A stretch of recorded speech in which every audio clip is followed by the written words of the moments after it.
Picture this. You're gazing at a movie poster that seems like just another pattern at first glance. But with a simple trick of the eyes, a hidden image leaps out, reminiscent of those nostalgic Magic Eye books from the 90s. And this isn't just any poster. It's the teaser for the upcoming blockbuster Now You See Me, Now You Don't, promising to dazzle audiences with illusions that blur the line between reality and trickery. But here's where it gets controversial. In a cinematic landscape dominated by explosions and gunfights, is a film celebrating brains over brawn really the magic trick we need, or just a clever illusion that might not hold up under scrutiny? Let's dive deeper into this thrilling announcement and uncover why it might just redefine what a heist movie can be.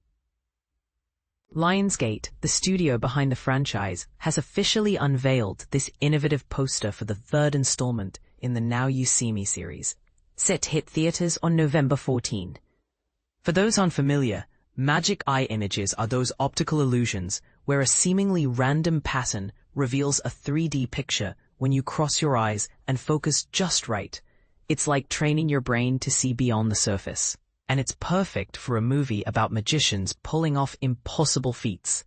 The poster cleverly incorporates this concept, featuring a repeating design that, with a bit of eye-crossing and relaxation, unveils a concealed scene from the film.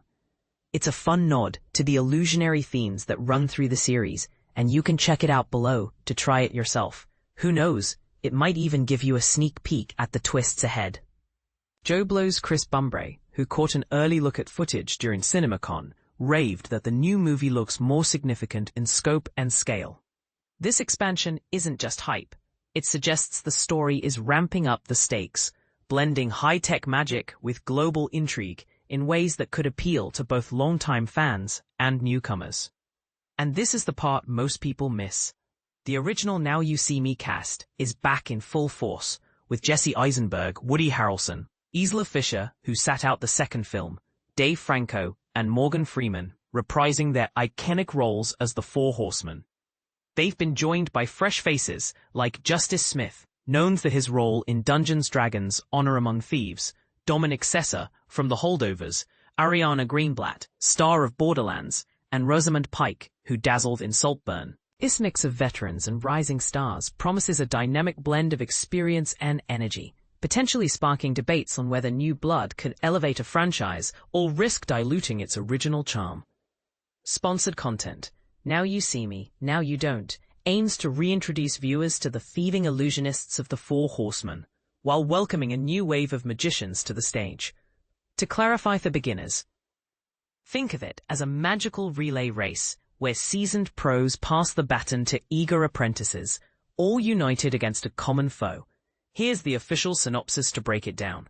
The Four Horsemen, Jesse Eisenberg, Woody Harrelson, Dave Franco, and Isla Fisher, return to team up with a fresh generation of illusionists, including Justice Smith, Dominic Sessa, and Ariana Greenblatt, for their most ambitious, worldwide magical escapade yet.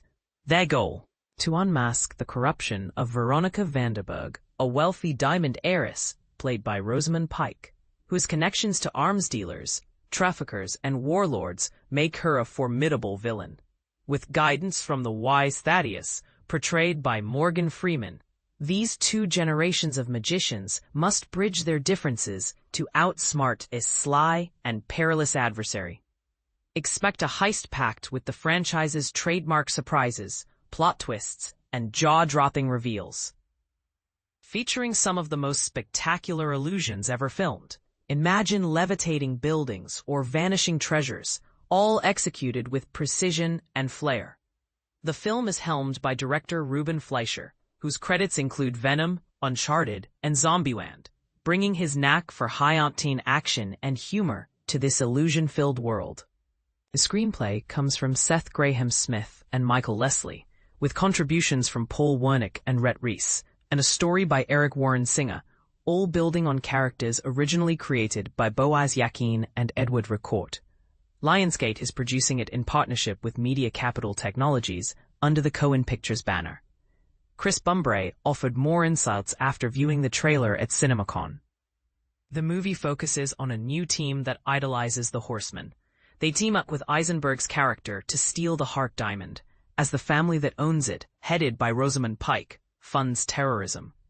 Dave Franco appears to have plenty of fight scenes, while Mark Ruffalo is mysteriously absent from the footage. This setup hints at a narrative that intertwines personal hero worship with global justice, potentially raising eyebrows over how a film about magicians tackles real-world issues like terrorism funding. Is it empowering, or just another Hollywood gloss? Jesse Eisenberg, reflecting on the script before filming, shared with Collider. For me, the thing I love about it so much, having just read the script, it celebrates intelligence and it's non-violent, but exciting. And it's so weird to see that, because it sounds so obvious, and it sounds like that would be common, but it's actually quite uncommon to have a movie that's this franchise. This Hollywood-style, this emphasis on smarts over showdowns could be a breath of fresh air, but it also invites controversy. In an era where blockbuster hits often rely on visceral thrills, can a plot driven by wit and collaboration truly captivate audiences, or does it risk feeling outdated? For example, compare it to films like Ocean's 11, which blend clever schemes with minimal violence.